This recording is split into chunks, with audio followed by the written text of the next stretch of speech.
Just want to do a little video update after the flood. It's about 6:30 in the morning, and God is good. The channeling and landscaping that we did held. You know, there are people who will have to have this dug out.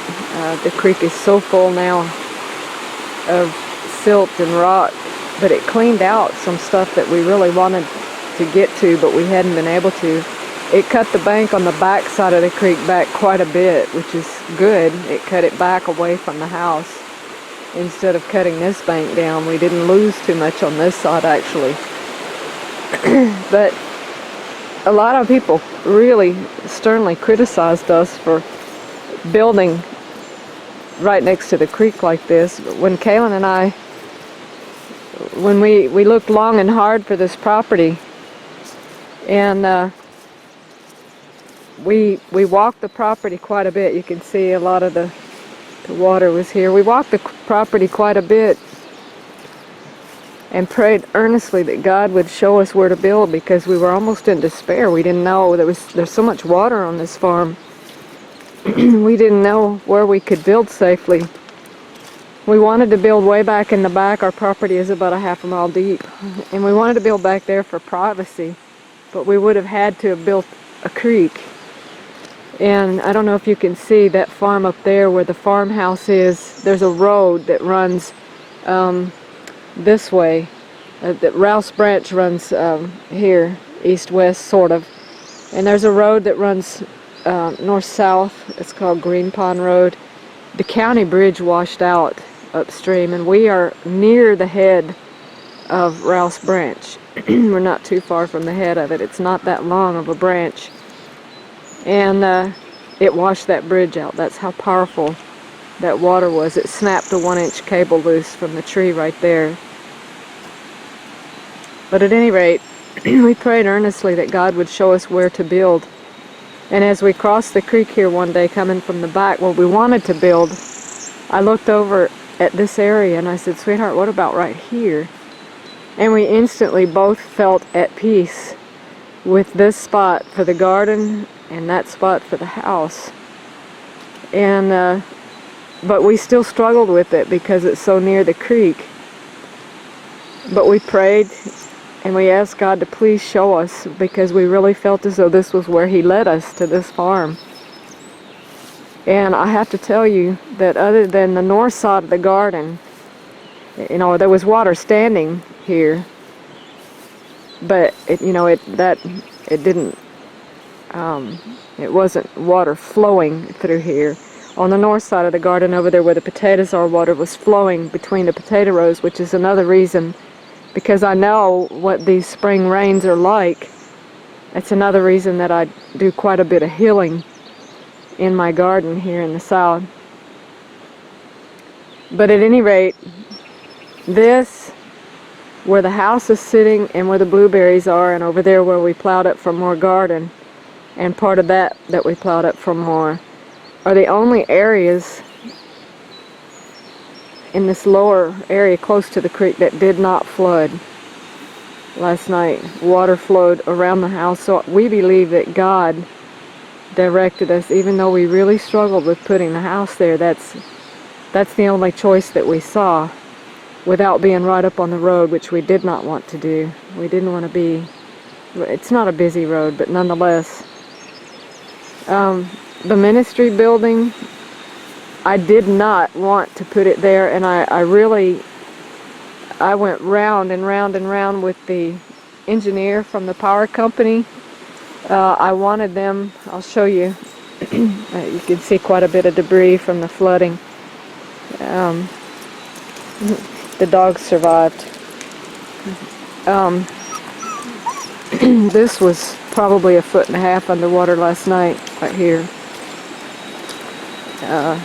This power pole right here, I wanted the power company to move back, because where I wanted to put the ministry building was up here, which did not flood.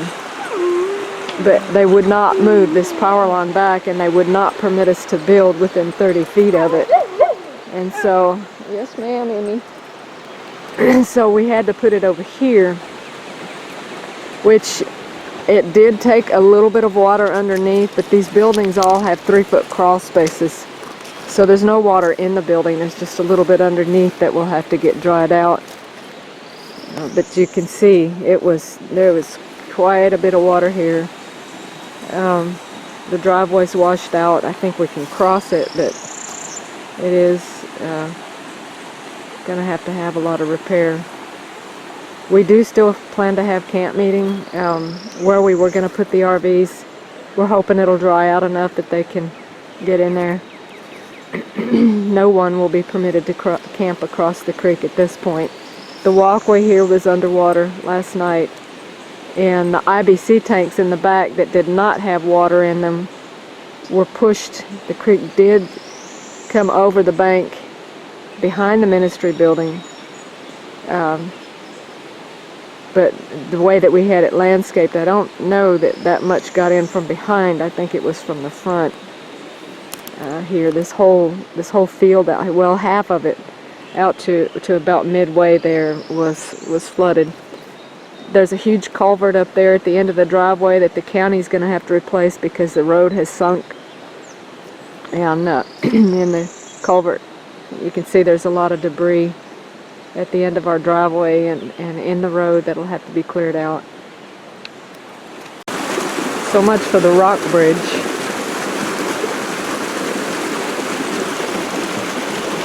Cleaned off the bank quite a bit, and my creeping phlox appears to have survived the storm and the flood. The water was completely level here. You couldn't see any of this. You couldn't see the top of this culvert. It was the water you can see was completely over the top of this. And it's washed out quite a bit. All of this was underwater.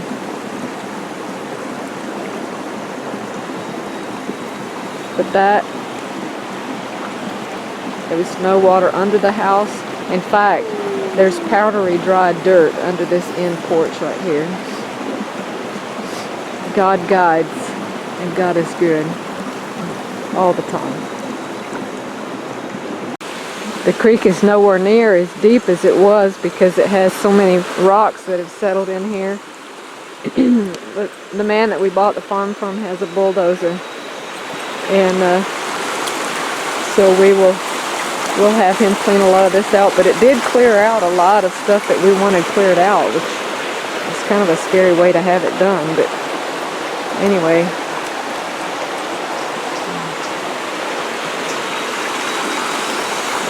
God is good.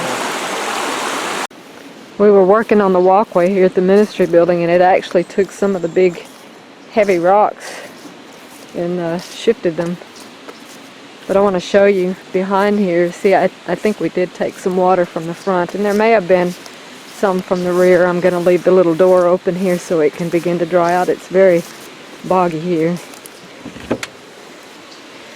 But you can't see it. It's just a little bit of water under there. It's not too bad, and I think once we get the rest of the venting in, maybe put a fan under there.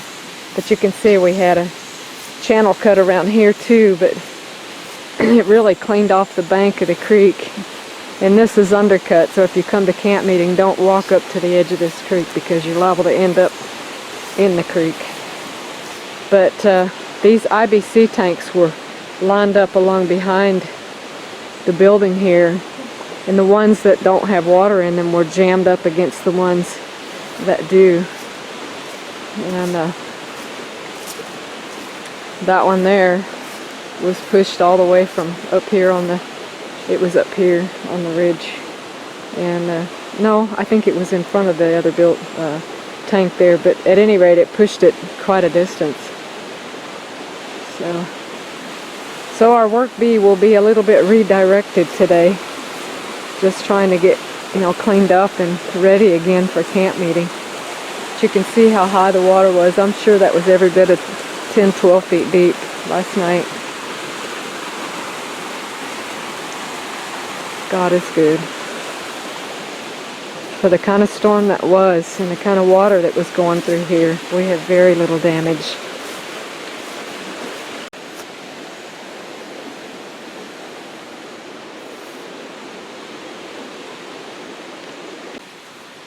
And so I think we probably did take some water from the back of the building, which now we know what we need to do. Of course, we'll dig out the creek a little deeper, but build up. And again, this is not where I wanted the ministry building, but because the electrical engineer would not move that power line back, and that's a caution as far as buying property. We wanted to have him remove the power line back, and I wanted to put the ministry building right in there on the west side of the driveway.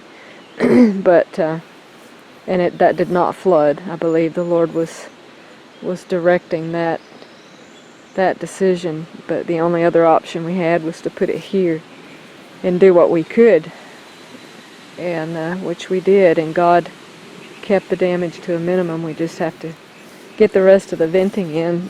We did you can see, well, we did a video on venting, but we do have a few vents in, but we need to finish venting so that, you know, the air can flow through and dry out that water. We will still have camp meeting, and to God be the glory. Great things He hath done. Several have asked about the garden. I'll have to plant my purple hulls again because I know those seeds are going to rot in the ground. That'll be the second time that they got flooded out or rotted. But the rest of everything, knocked over some of the corn, knocked over the quinoa. That, I don't know if the quinoa will stand up, but I know the corn will be fine. I've seen that laid flat over, and it's okay. The potatoes, I think they'll be alright. But you can see that the way that we did our garden really helped it a lot. It's, you know, stuff took a beating. This is why I heal. Is it a lot more work? Absolutely, it is. But the dividends are priceless.